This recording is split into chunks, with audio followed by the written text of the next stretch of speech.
performance and fluency, you're in the right place. Stay with us until the end for powerful tips. Don't forget to like, subscribe, and share. Let's build your real English skills. Hello, everyone. Are you looking to improve your English speaking and listening skills? Well, look no further.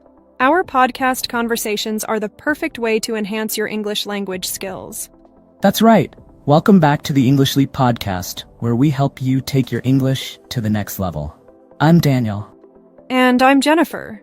Whether you're just starting your English journey or already working toward fluency, we're here to guide you step by step. Today, we'll be talking about one of the most powerful shifts you can make in your learning: how to think in English. It's a game changer, and we're going to break it down for you. Exactly. We're here to help you stop translating in your head and start processing thoughts directly in English, which is key to becoming more fluent and confident. You know, Jennifer, when I first started learning English, I remember trying to have conversations, but I was constantly translating from my native language. It felt like I had to pause every few seconds just to figure out what I wanted to say. Have you ever experienced that? Oh, absolutely. I think we've all been there at some point.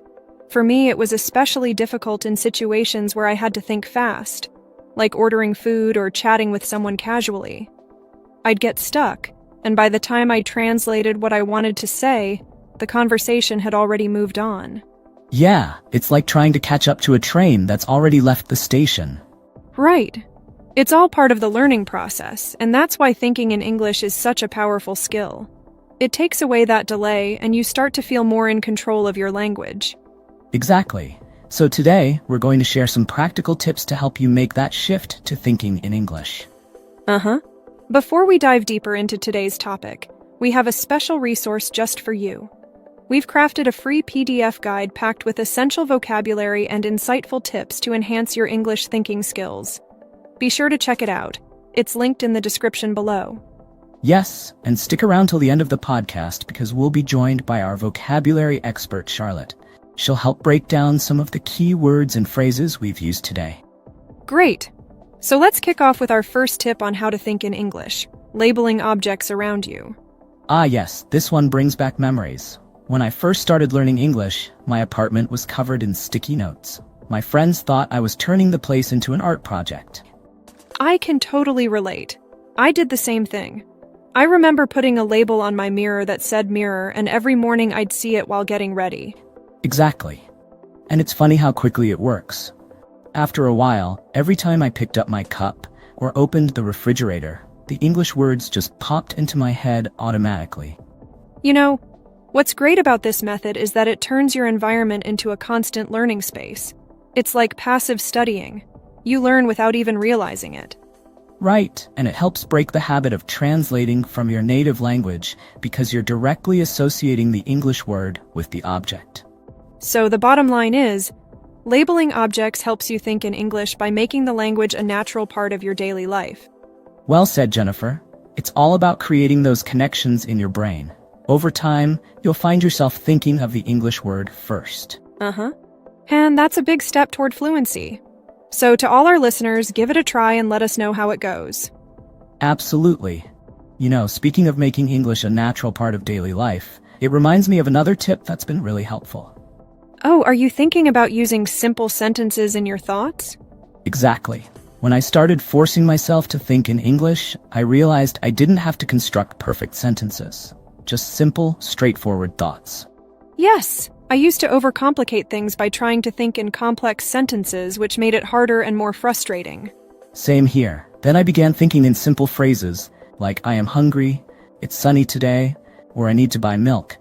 It made the process so much easier. And the best part is, as you get comfortable with simple sentences, you naturally start forming more complex ones without even trying. Absolutely. It's like building blocks. You start small, and over time, you build up your language skills. I remember waiting for the bus and thinking to myself, bus is late. Or, I see a red car. It felt a bit basic, but it kept my mind engaged in English. I did that too. Even narrating mundane tasks like I wash dishes or I read book helped reinforce my thinking in English. And the beauty of this method is that you can do it anywhere, anytime. No special tools needed, just your mind. Exactly. It's a simple habit that can make a big difference over time. So, to our listeners, try incorporating simple English sentences into your thoughts throughout the day. Don't worry about grammar or perfection. Just keep it simple. And remember, the goal is to train your brain to think directly in English, which will boost your fluency and confidence. We'd love to hear how this technique works for you. Share your experiences in the comments. Definitely. Now, building on that, another tip that really helped me was to talk to yourself in English. Oh yes, self-talk can be surprisingly effective. Did you ever catch yourself having full conversations alone? All the time. I remember cooking dinner and narrating every step. Now I chop the onions, I need to boil the water.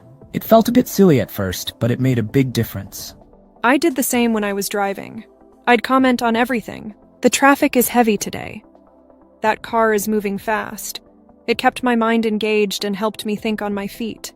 Exactly. It's like giving yourself a constant practice session. Plus, since you're alone, there's no pressure or fear of making mistakes. And over time it becomes second nature. You start thinking in English without even trying. Right. And it's not just about narrating actions. Sometimes I'd even practice conversations I might have in the future. Oh, like rehearsing for a meeting or a social event? Yes, I'd imagine someone asking me questions and think about how I'd respond in English. That's a great strategy. It prepares you for real-life situations and boosts your confidence. For our listeners, don't worry if it feels awkward at first. The more you do it, the more natural it becomes. Absolutely. So give it a try, start talking to yourself in English and see how it helps you think in the language. And as always, we'd love to hear about your experiences. Feel free to share in the comments. Speaking of immersing ourselves in English, another simple yet powerful tip is to change the settings of one of your devices or applications to English. Oh yes, I remember switching my phone's language to English. It was a bit challenging at first, but it forced me to navigate in English daily. Same here. I changed the language on my social media apps. It was interesting to see everything in English. It felt like a mini immersion. It's a great way to surround yourself with the language. You get used to seeing and reading English regularly. Plus, you pick up new vocabulary along the way. I learned a lot of tech-related terms this way. Exactly. And it's not just phones. You can change the settings on your computer, tablet, even your smart TV. For our listeners, you don't have to switch everything at once. Start with one device or app and see how it goes. Good point. It should be a comfortable challenge, not overwhelming.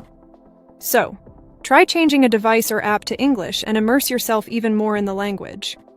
Let us know which ones you switch and how it impacts your learning. And now, here's an interesting technique, thinking about situations in English. Yes, this one's all about visualization. Whenever I was in a situation, I'd try to describe it in English in my mind. Me too. If I was at a cafe, I'd think, I am ordering a coffee, or the barista is friendly. It helped me process my surroundings in English. It's like creating a mental dialogue. You engage with the environment and practice at the same time. Exactly. And it doesn't have to be limited to current situations. You can imagine future scenarios or recall past events in English. That's a great point. I used to replay conversations in my head thinking about what I could have said in English. It's a form of mental rehearsal, which is really beneficial for language learning. For our listeners, next time you're out and about, try narrating the situation in English in your mind. It's a subtle but effective way to think in the language. And as always, we'd love to hear how this technique works for you. Another helpful tip is to track your activities in English. Yes, keeping a journal or a diary in English can be really impactful. I started writing down my daily tasks and reflections in English. It not only improved my writing skills but also reinforced thinking in English. Same here. I used a planner where I jot down appointments and to-do lists in English. It's a simple habit that integrates the language into your everyday life. And over time, you can look back and see your progress, which is really motivating. For our listeners, consider starting a small notebook or using a note-taking app to track your activities in English. It's a great way to practice and organize your life at the same time. And don't worry about making mistakes. The goal is to think and write in English, not to be perfect. Exactly. So give it a try and share your experiences with us. And now, last but not least, a tip that combines technology and language learning. text in English? Yes. Whether it's messaging friends, posting on social media, or even setting reminders, doing it in English makes a big difference. I started texting a friend who was also learning English. We'd have whole conversations via text, which was less intimidating than speaking at first. That's a great idea. I joined some online groups where the communication was in English. It was a fun way to interact and practice. Plus, texting gives you time to think about your responses so you can construct sentences and look up words if needed. Exactly. And over time, you become more fluent and quicker in your responses. For our listeners, try switching some of your texting or social media interactions to English. It's a practical and modern way to immerse yourself in the language. And as always, we'd love to hear about your experiences. Share in the comments how texting in English is helping you think in the language. Well, we've covered a lot of ground today with these tips on how to think in English. We hope you found them helpful and that you'll try incorporating them into your daily life. Remember, the key is consistency and making English a natural part of your routine. Before we wrap up, let's bring in Charlotte, our vocabulary expert, to go over some of the key words and phrases from our conversation. Charlotte, over to you. Thanks, Jennifer and Daniel. Let's explore some of the vocabulary you've used today. Enhance, to improve the quality, amount, or strength of something. Example, our podcast conversations are the perfect way to enhance your English language skills. Game changer, something that significantly alters the way things are done. Example, thinking in English is a game changer for language learners. Processing thoughts, the act of thinking and understanding information in your mind. Example, start processing thoughts directly in English to become more fluent. Reflecting, thinking deeply or carefully about something. Example, Daniel was reflecting on his experiences when he first started learning English. Translating in your head, mentally converting words from one language to another. Example, stop translating in your head to think more naturally in English.